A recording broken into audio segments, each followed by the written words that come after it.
To an entire generation, Vietnam is not a country, it's a war. It's images like these which spring to mind when we think about Vietnam, people struggling to get out of Saigon.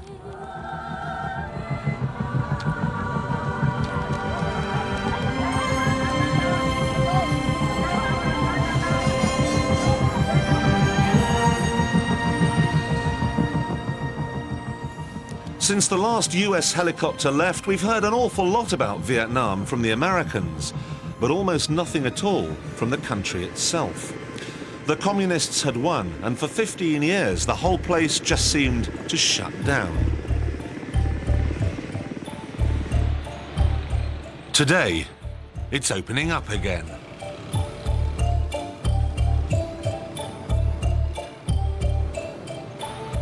The communists may still be in control, but all over the country, north and south, the shackles are off. These people are going places.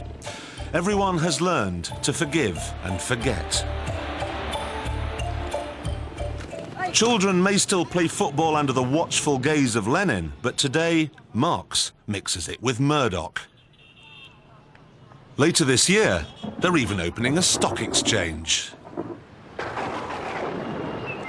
This is a place with an amazing past, but perhaps more importantly, it's a place with an amazing future. Before they sent the Americans packing, they'd inserted a very large rocket-shaped flea in the French's ear. And then a couple of years ago, the Russians upped and left. Now, when you've been exposed to three cultures as different and as varied as that, you would expect certain things. You'd expect them, for instance, to start opening restaurants in bus stations, which they do.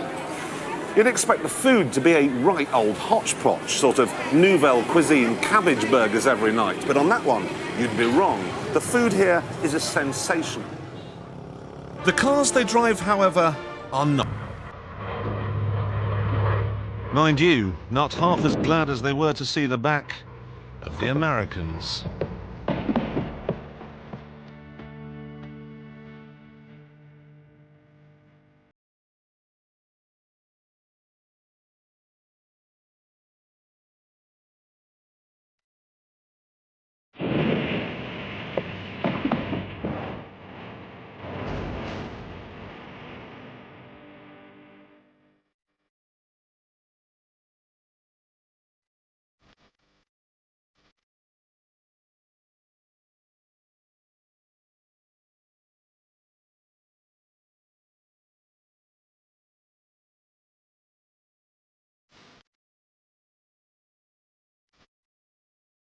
America left Vietnam with a lot of scars, but at least in a panic to get out, they did leave some cars. In the countryside, the ox cart is still king of the road, but in town it's different. 300 years ago, this was a Chevrolet. The original American engine gave up the ghost a long time ago, but rather than simply scrap the car, it's been replaced with a diesel of indeterminate age and origin. I suspect it may have come out of some old air conditioning unit somewhere. Now, by Western standards, the transplant, it has to be said, is not a particularly successful one. But in Vietnam, the car still moves, and that's good enough. Because there's rather less power than the designer envisaged, the suspension has been replaced ingeniously with scaffolding poles. Sadly, the modifications don't stop there. You may have noticed that I'm a little cramped, but this is because the original four-seater layout has been modified somewhat so that it can accommodate up to 20. The only problem I've got is that to change gear, I have to lean out, I don't get my foot on the clutch, change gear, and shut the door again. Oh, I don't know if that's going to catch on. Oh dear.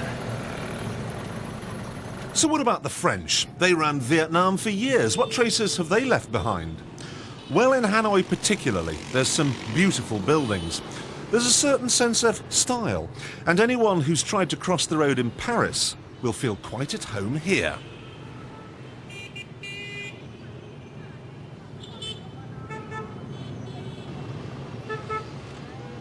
There are also some old French cars. The most common is the Citroën Traction Avant. Many were simply left here after the Vietnamese peasant army did the unthinkable and beat their French masters into submission. Most have subsequently been converted into taxis, though there's only seating in here for 15. Sheesh. Hardly seems worth the bother of the conversion if you can only get 3 families inside.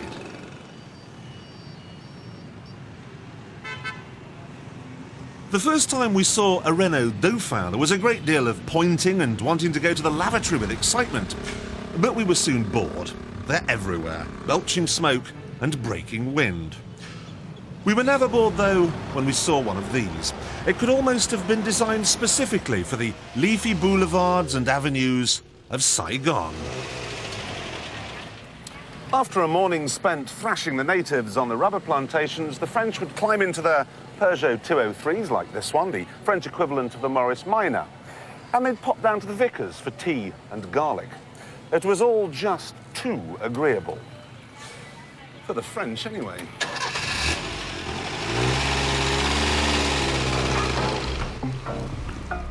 The Vietnamese are not, it seems, a wasteful people. They recycle everything. There are no scrapyards here. Nothing is ever simply thrown away. Remember, a teacher here earns £30 a month, but even if he could afford new spare parts, he wouldn't exactly be tripping over stores selling oil filters for a 1956 Renault.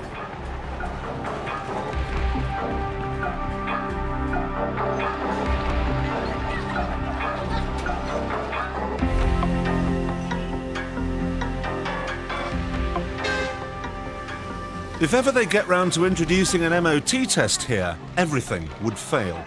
Because everything was designed by Mr. Heath, Mr. Robinson, Mad Max, or Wurzel Gummidge.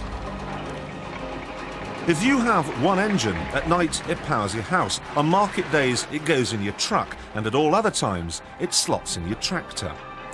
And if you think the transport is primitive, just wait till you see the traffic laws. In Vietnam, you can be an official, a government-appointed human indicator.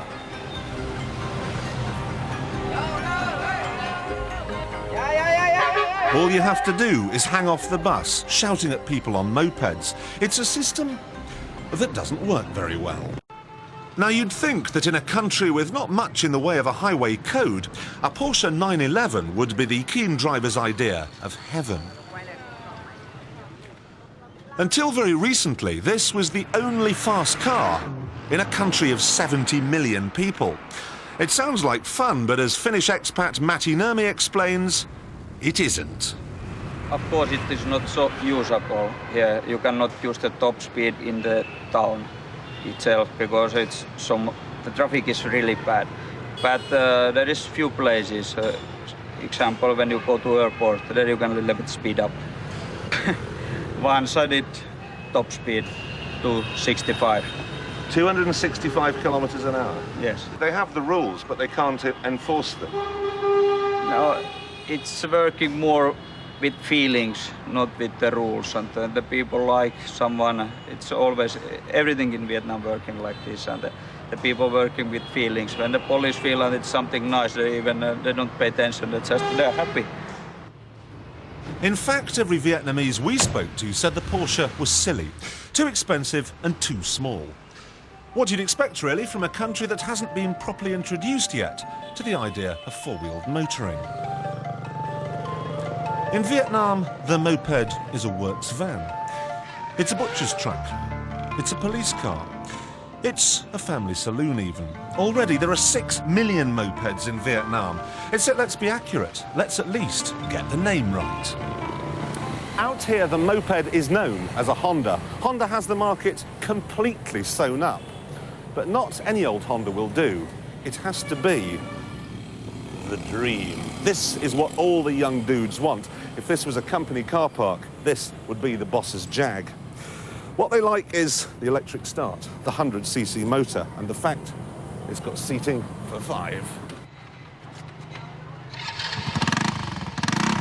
Admission time. I have never ridden a motorcycle of any description on the public road before.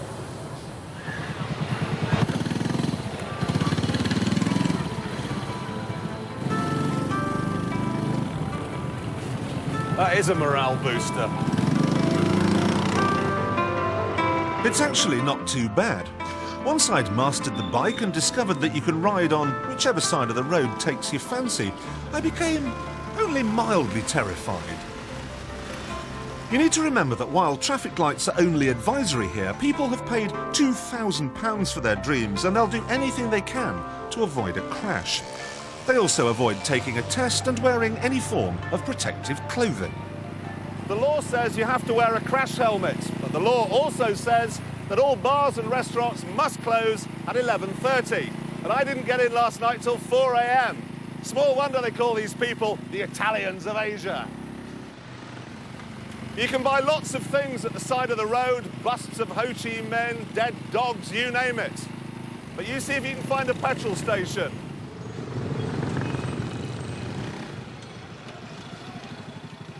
This is what you do when you want fuel in Saigon. Every 15 or 20 yards down every single pavement, people are selling it out of bottles. They go down the filling station, fill up their bottles for 20p a litre, and then sell it on for 22p.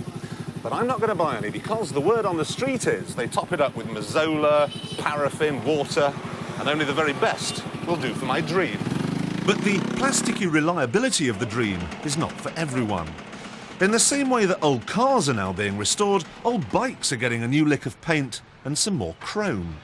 Customising a bike is considered a pretty strange thing to do in what's still technically a third world country. But it isn't half as strange as what they do with them. They use them to pull birds.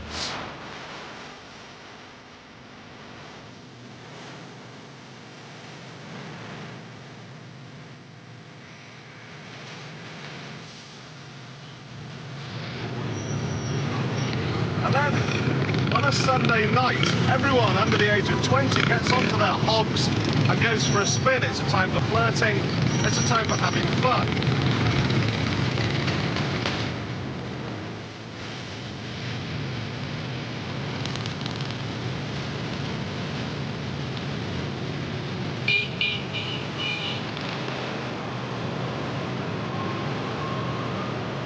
The most popular choice for the so-called Viet Q, people who left Vietnam in the 70s but are now coming back, is the Lambretta.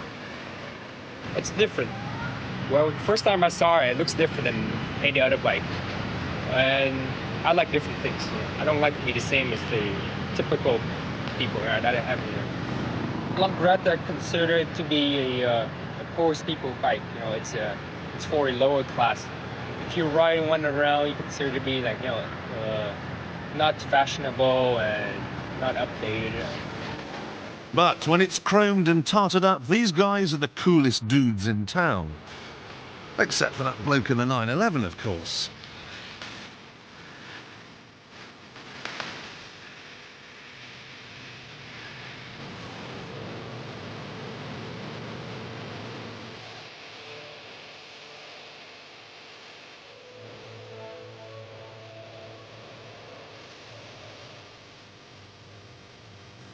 Now, mopeds are all very well, whether they're Hondas or Lambrettas, but for me, this, the Cyclo, is quite simply the best form of transport I have ever found anywhere in the world.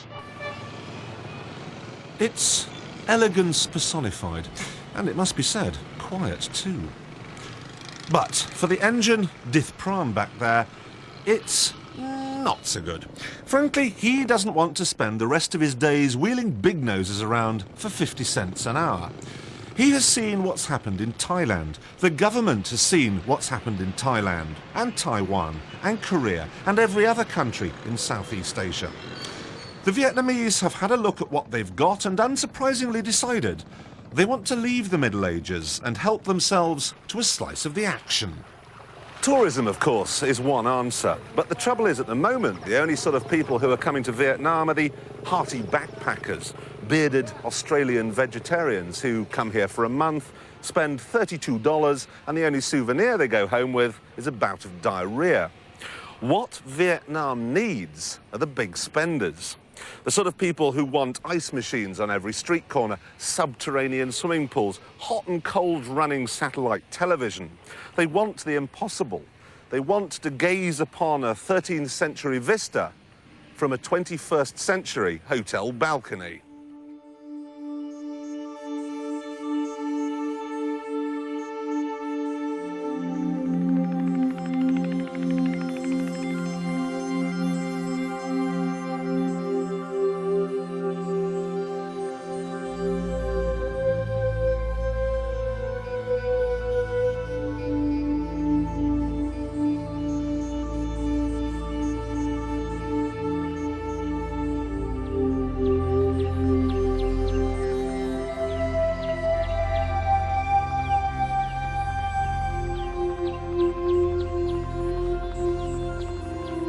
But before they get the tourists to come to what is a spectacular country, they need to ruin it.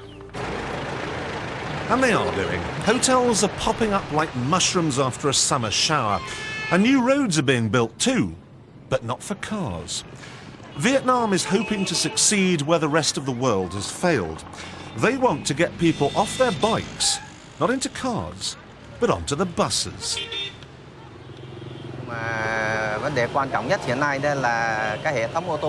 This is a very important duty assigned by the government to the Ministry of Transport and Communication.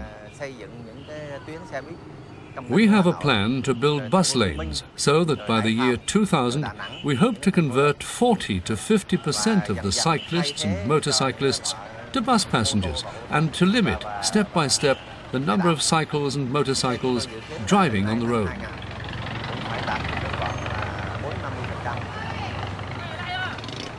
Fat chance. When the jungle has been pulled down to make way for the inevitable roads, they'll need something to drive, and this is the first car factory. It demonstrates absolutely the Vietnamese fascination for recycling. Here they've worked out how to convert old beer and soda cans into helicopters, jets and old trucks.